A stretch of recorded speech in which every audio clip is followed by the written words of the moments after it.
सास का घूंघट। ये है देविका। देविका पढ़ी लिखी और मॉडर्न लड़की है, लेकिन उसकी शादी ऐसे परिवार में हुई है जो गांव में रहता है।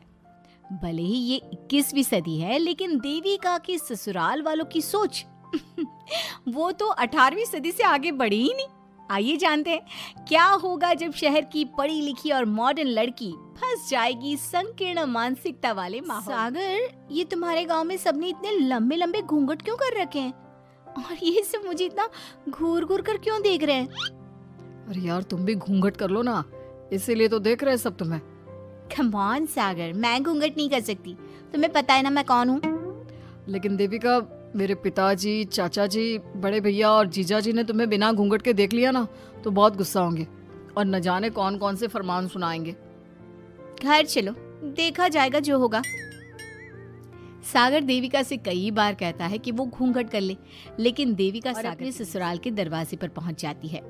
जब देविका वहां पहुंचती है तो देखती है कि उसकी सास बिमला, चाची सास कम्मो और जेठानी सुजाता ने लंबा सा घूंघट कर रखा था, पर उनकी ननद वीना ने घूंघट नहीं किया हुआ था।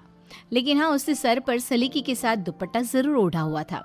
सागर अपनी पत्नी को सबसे मिलवा रहा होता है, तभी सागर के पिता जोगिंदर बोलते हैं, सागर, तूने बहू को इस घर के तौर तरीके नहीं समझा।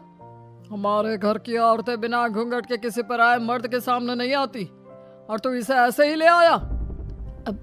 पिताजी, मैं समझा दूंगा। वो नई नई शहर से आई है ना, इसलिए उसे पता नहीं है।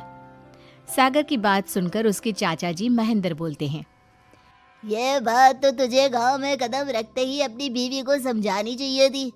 हमारा गांव में बहुत नाम है। तेरी बीवी ऐसे गांव भर में घूमेगी तो क्या इज्जत रह जाएगी हमारी।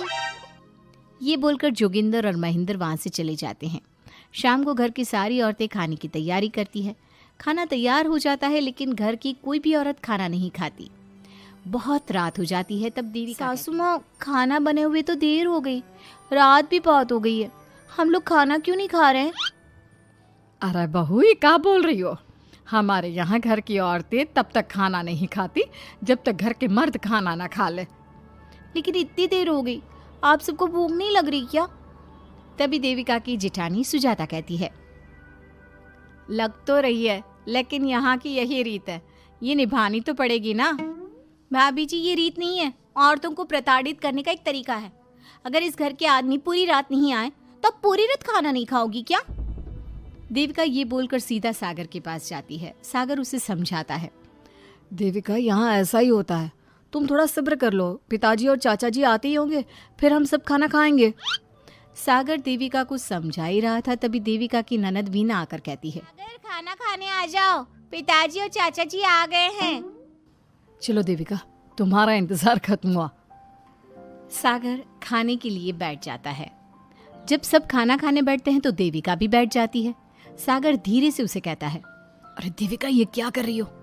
तुम इस तरह हमारे साथ खाना नहीं खा सकती। मगर क्यों सागर, मुझे भूख लगी है, सब लोग खा रहे हैं तो मैं क्यों नहीं खा सकती? ये हमारे घर का नियम है, पहले घर के आदमी खाते हैं और बाद में औरतें। लेकिन सागर, हमारे घर में तो ऐसा कोई नियम नहीं है। देविका और सागर में बहस छिड़ जाती है।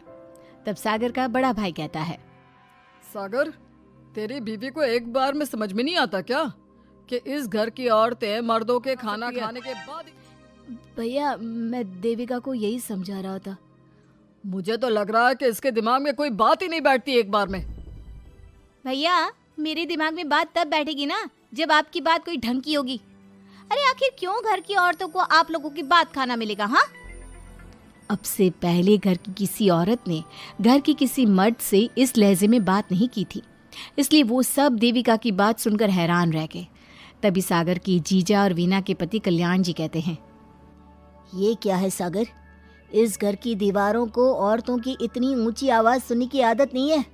अपनी बीवी को बोल जरा होश से काम ले और चुपचाप चली जाए। क्यों चली जाऊं मैं चुपचाप? इस घर की औरतें आपकी हर बात पर, मैं शहर की पढ़ी लिखी लड़की हूँ, आपके कोई भी फालतू के रीति रिवाज मैं नहीं बर्दाश्त करने वाली। इस तरह देविका ने सारे घर की औरतों के लिए मिसाल पैदा कर दी। जोगिंदर के घर में पहली बार किसी महिला ने विरोध का स्वर उठाया है। ये बात घर के किसी मर्द को बर्दाश्त नहीं हो रही है। तभी जोगिंदर कहता है, महेंद्र, मोहन, इस बेशर्म लड़की को कमरे में बंद कर दो, और आज इसे कोई खाना नहीं देगा। इसे खाना दिया तो मैं उसे जिंदा नहीं छोड़ूंगा। महेंद्र और मोहन उसे कमरे में बंद कर देते हैं और उसे खाना भी नहीं देते। रात के 3 बज जाते हैं। भूख की वजह से देविका को नींद भी नहीं आती। तभी उसे कुछ महसूस होता है। ऐसा लग रहा है कोई दरवाजा खोल रहा है, लेकिन इतनी रात को कौन हो सकता है? कहीं सागर तो नहीं? देविका उम्मीद भरी नजरों से दरवाजे की तरफ देखती है, लेकिन दरवाजा खोलने वाला सागर नहीं, बल्कि विमला और कम्मो है। माँ जी, चाची जी, आप दोनों? बहू, ये ले, हम तेरे लिए खाना लाए हैं, खा ले। और ये बात ना तो किसी को बताना मत कि हमने तुझे खाना दिया है, नहीं तो हमारे मर्द मार मार कर हमारा बुरा हाल कर देंगे। घुट घुट कर क्यों रहती हो? देविका, अब तू भी इस घर की बहू है, तू भी हमारी तरह रहना सीख ले। इस घर के कायदे कानून अपना ले। इस घर के मर्द तो कभी बदलने वाले हैं नहीं बहू, तो तू ही बदल ले अपने आप को। माँ जी, बदलाव अच्छे के लिए हो तो हमें बदलना चाहिए। बेकार और बेतुकी बातों का तो विरोध करना चाहिए। दोनों ने कोशिश की, लेकिन देविका ने उल्टा उन्हें ही समझा दिया। इसी तरह एक दिन देविका किसी बात पर जोर जोर से हंस रही थी। तभी देविका की सास विमला ने उसे टोकते हुए कहा, अरे बहू, तू इतनी जोर जोर से क्यों हंस रही है? हमारे घर की औरत इतनी जोर जोर से नहीं हंसती। विमला अपनी बहू को समझा रही थी कि तभी महेंद्र बोलता है, अरे कम्मो, कौन है ये औरत जो बेशर्मों की तरह जोर जोर से हंस रही है? तभी कम्मो और देविका बाहर आ जाती हैं। जी जी जी, वो हंस रही थी चाचा जी। अब आप लोग हंसने पर भी पाबंदी लगाओगे क्या? तुम जैसी बदतमीज लड़कियों से मैं बात नहीं करना चाहता, लेकिन कान खोलकर सुन लो, इस घर की औरतें इतना जोर जोर से नहीं हंसती। और हाँ, तुम्हें पहले ही बता चुके हैं कि इस घर की दीवारों को औरतों की तेज आवाज सुनने की आदत नहीं है। इस घर की दीवारों को आदमियों की ऊंची आवाज सुनने की आदत है, लेकिन औरतों की नहीं। चाचा जी, आपके घर की दीवारें तो बहुत दोगली है। हर पाबंदी औरतों के लिए क्यों चाचा जी? औरतें ये नहीं कर सकती, औरतें वो नहीं कर सकती। औरतें सांस ले सकती है या उस पर भी पाबंदी है? चुप हो जाना बहू, मत बोल और घूंघट कर ले। ये तेरे चाचा ससुर है, थोड़ा तो लिहाज कर। कम्मो के समझाने पर भी देविका चुप नहीं होती। वो महेंद्र से ऐसे ऐसे सवाल पूछती है जिनका जवाब उसके पास होता ही नहीं। महेंद्र गुस्से से सागर को आवाज देता है। महेंद्र की आवाज सुनकर घर के सभी आदमी बाहर आ जाते हैं। जी जी चाचा जी, आपने बुलाया? और बीवी को यहाँ से ले जाने तो कुछ अनर्थ हो जाएगा। क्या हुआ चाचा जी? तेरी बीवी जिस तरह से मुझसे बात कर रही है, छोटे बड़े की तमीज नहीं है इसे। कम से कम 7 दिन तक ये कमरे से बाहर नहीं निकलनी चाहिए। अगर इसे मैंने कमरे से बाहर देख लिया तो किसी की खैर नहीं, समझे? पर मैंने कुछ गलत नहीं बोला।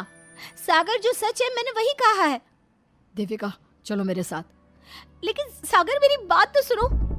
सागर देविका को वहां से ले जाता है। इसी तरह से कई दिन बीत गए। अब देविका अपने ससुराल में हर गलत बात का विरोध करने लगी, लेकिन जितना ज्यादा वो विरोध करती, उसके से ज्यादा अत्याचार करती।